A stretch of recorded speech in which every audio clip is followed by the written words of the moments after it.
semuanya. Aku dan teman-teman akan mempresentasikan tentang tugas IPS. Jadi, bagaimana kita berkenalan dulu? Assalamualaikum warahmatullahi wabarakatuh. Perkenalkan, saya Beni dari kelas B dan ini teman saya.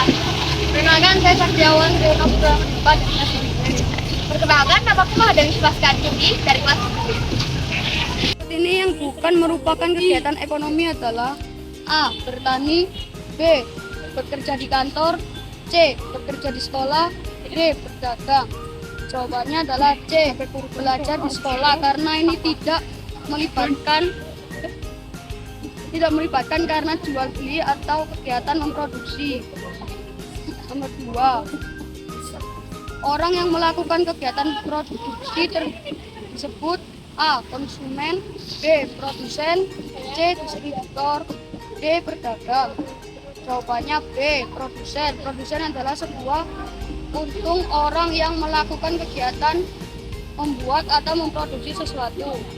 Pertanyaan nomor 3. Kegiatan menyalurkan barang dan jasa dari produsen ke konsumen disebut A. Produksi, B. Distribusi, C. Konsumsi, D. Pertukaran. Jawabannya B. Distribusi. Distribusi adalah kegiatan menyalurkan barang dari produsen ke konsumen. Nomor 4. Berikut ini yang bukan merupakan contoh kegiatan distribusi adalah A. Mengirim barang melalui jasa ekspedisi, B. Menjual barang di toko, C. Membeli barang di pasar, D. Mengonsumsi barang. Jawabannya D. Mengonsumsi barang. Ini bukan kegiatan distribusi karena ada kegiatan penyaluran barang dari ke produsen. Pertanyaan nomor 5. Seseorang yang menggunakan barang dan jasa memenuhi kebutuhan disebut A. Produsen, B. Distributor, C. Konsumen, D. Pedagang. Jawabannya C. Konsumen. Konsumen adalah pemakaian barang hasil produksi, bahan pakaian, makanan, dan sebagainya. Apa yang dimaksud dengan konsumen juga berarti sebagai pemakai jasa. Pertanyaan 6. Apa yang dimaksud dengan status sosial? A. Kedudukan seseorang dalam kelompok masyarakat. B. Peran yang dijalankan seseorang dalam masyarakat. C. Hak dan kewajiban seseorang dalam masyarakat. D. Kemampuan seseorang dalam menyelesaikan tugas. Jawabannya adalah A. Kedudukan seseorang dalam kelompok masyarakat. Dari artikel yang saya baca, pengertian status sosial adalah kedudukan yang dipegang seseorang dalam masyarakat berdasarkan prestise. Soal nomor 7. Berikut ini yang merupakan contoh peran sosial adalah A. Menjadi dokter, B. Menjadi seorang anak, C. Menjadi seorang guru, dan D. Semua jawaban benar. Jawabannya adalah D. Semua benar. Dari semua kegiatan dari pilihan tersebut semuanya adalah peran sosial. Soal 8.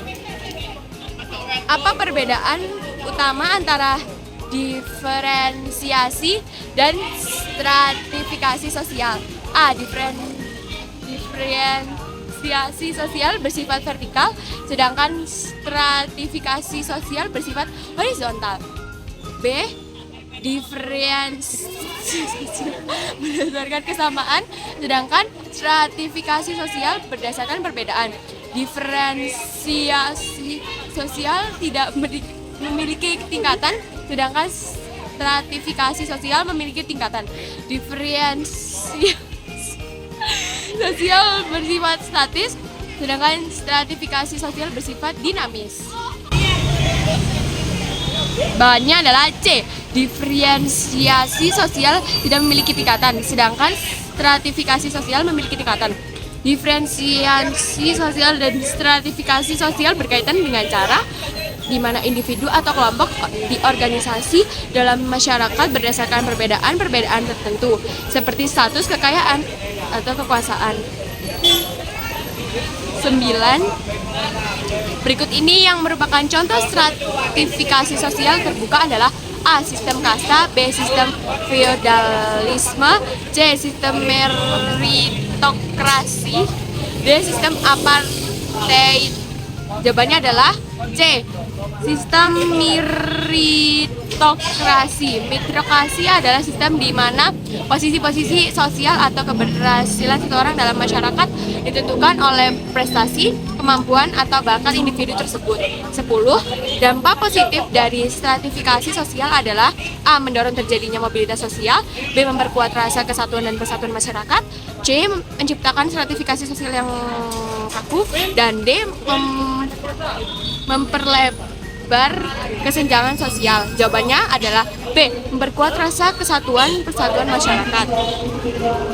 Sertifikasi sosial bisa membantu memperkuat rasa kesatuan dan persatuan dalam masyarakat karena adanya stratifikasi individu atau kelompok-kelompok yang bisa diidentifikasikan diri mereka sebagai bagian dari kelompok tertentu dengan nilai-nilai, norma-norma, dan kepentingan bersama. Hal ini dapat menghasilkan solidaritas sosial di antara anggota-anggota masyarakat yang pada gilirannya dapat memperkuat hubungan sosial dan kebersamaan di dalam masyarakat.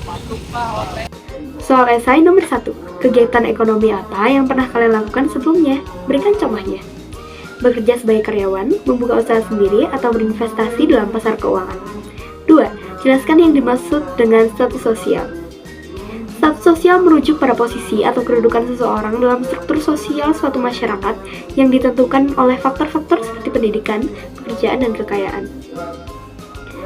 3. Bagaimana perbedaan assigned status dan achieved status? Jelaskan dan berikan contohnya. Assigned status adalah status yang diberikan kepada seseorang berdasarkan karakteristik yang tidak dapat diubah, seperti jenis kelamin atau etnisitas. Misalnya, status sebagai anak pertama dalam keluarga atau status sebagai anggota suku tertentu. Sementara achieved status adalah status yang diperoleh melalui usaha dan prestasi pribadi, seperti status sebagai seorang dokter atau pengusaha sukses. Nomor 4, jelaskan apa yang dimaksud dengan ascribed status dan berikan contohnya. Ascribed status adalah status yang diberikan kepada seseorang secara otomatis berdasarkan faktor-faktor yang tidak dapat diubah, seperti keturunan atau kelahiran. Contohnya adalah status sebagai pewaris tahta dalam monarki atau status sebagai anggota keluarga bangsawan. 5. Mengapa individu cenderung menyalahgunakan status sosialnya? Jelaskan dan berikan satu contoh penyalahgunaan status sosial yang dilakukan oleh seseorang. Individu cenderung menyalahgunakan status sosialnya karena mereka dapat memanfaatkan kekuasaan atau akses yang diberikan oleh status mereka untuk mencapai keuntungan pribadi atau untuk mengendalikan orang lain. Contoh penyalahgunaan status sosial adalah ketika seseorang pejabat menggunakan jabatannya untuk memperoleh suap atau hak istimewa yang tidak pantas. Nomor 6, apa yang dimaksud peran sosial? Peran sosial adalah kumpulan perilaku yang diharapkan dari individu berdasarkan posisi atau status mereka dalam masyarakat. 7. Apa yang dimaksud dengan diferensiasi sosial? Diferensiasi sosial adalah pembagian masyarakat ke dalam kelompok-kelompok berdasarkan karakteristik tertentu seperti etnis atau agama. Nomor 8, jelaskan mengenai diferensiasi sosial atas etnis dalam kurung suku bangsa dan diferensiasi sosial atas agama. Diferensiasi sosial atas etnis dalam kurung suku bangsa adalah pembagian masyarakat berdasarkan pembagian etnis atau kebangsaan. Diferensiasi sosial atas agama adalah pembagian masyarakat berdasarkan perbedaan agama. Nomor 9, jelaskan dampak positif dan negatif dari diferensiasi sosial. Dampak positif dari diferensiasi sosial adalah pengakuan dan penghormatan terhadap keberagaman budaya dan keyakinan. Sementara dampak negatifnya bisa berupa konflik antar kelompok, prasangka, dan diskriminasi. Nomor 10, stratifikasi dapat dikategorikan ke dalam dua jenis sistem stratifikasi. Berikan perbedaan sistem tertutup dan sistem terbuka. Sistem tertutup adalah sistem stratifikasi di mana posisi seorang ditentukan oleh faktor-faktor yang sulit diubah, seperti kelahiran atau keturunan, sedangkan sistem terbuka adalah sistem di mana posisi seseorang ditentukan oleh prestasi, usaha, dan kemampuan individu. 11. Jelaskan mengenai bentuk pelapisan sosial stratifikasi di masyarakat. Bentuk pelapisan sosial stratifikasi di masyarakat dapat berupa kasta, kelas sosial, atau hierarki berdasarkan profesi atau kekayaan. Nomor 12, bagaimana peran sosial dapat mempengaruhi interaksi antar individu dalam masyarakat? Berikan contoh konkret dari kehidupan sehari-hari. Peran sosial dapat mempengaruhi interaksi antar individu dalam masyarakat dengan menetapkan harapan-harapan tentang bagaimana orang seharusnya bertindak berdasarkan status mereka. Contohnya, seorang atasan yang memiliki peran untuk memberikan arahan kepada bawahannya, dan bawahannya diharapkan untuk mengikuti arahan tersebut. Nomor 13, berikan contoh bagaimana diferensiasi sosial dapat terjadi dalam masyarakat modern. Contoh bagaimana diferensiasi sosial dapat terjadi dalam masyarakat modern adalah melalui perkembangan teknologi dan globalisasi. Misalnya, dengan adanya akses internet, orang dapat terhubung dengan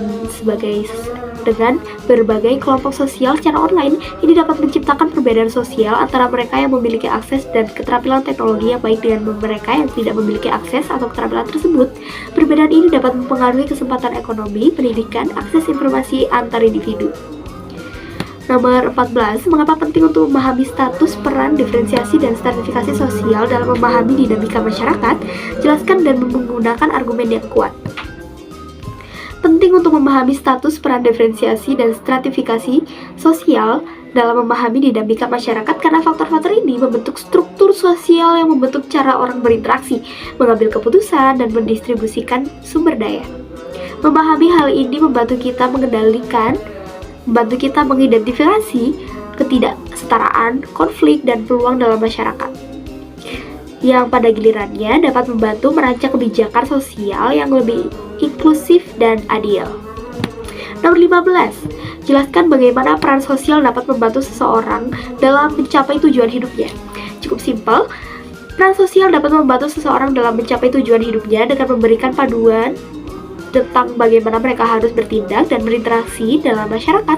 Misalnya, seseorang yang memiliki peran sebagai pemimpin dapat menggunakan pengaruhnya untuk memimpin orang yang lain menuju tujuan yang lebih besar atau menyebarkan nilai-nilai positif dalam komunitasnya. Peran sosial juga memberikan identitas, rasa pencapaian yang dapat memotivasi individu untuk mencapai potensi mereka yang terbaik. Dengan mengambil peran sosial yang sesuai dan minat dan nilai pribadi, seseorang dapat merasa lebih terhubung dengan masyarakat yang merasa bahwa mereka memberikan kontribusi yang berarti. Alhamdulillah, itu adalah jawaban soal dan jawaban dari kelompok kami. Sekian dari presentasi saya dan teman-teman. Jika ada salah atau kurangnya mohon dimaafkan. Wassalamualaikum warahmatullahi wabarakatuh.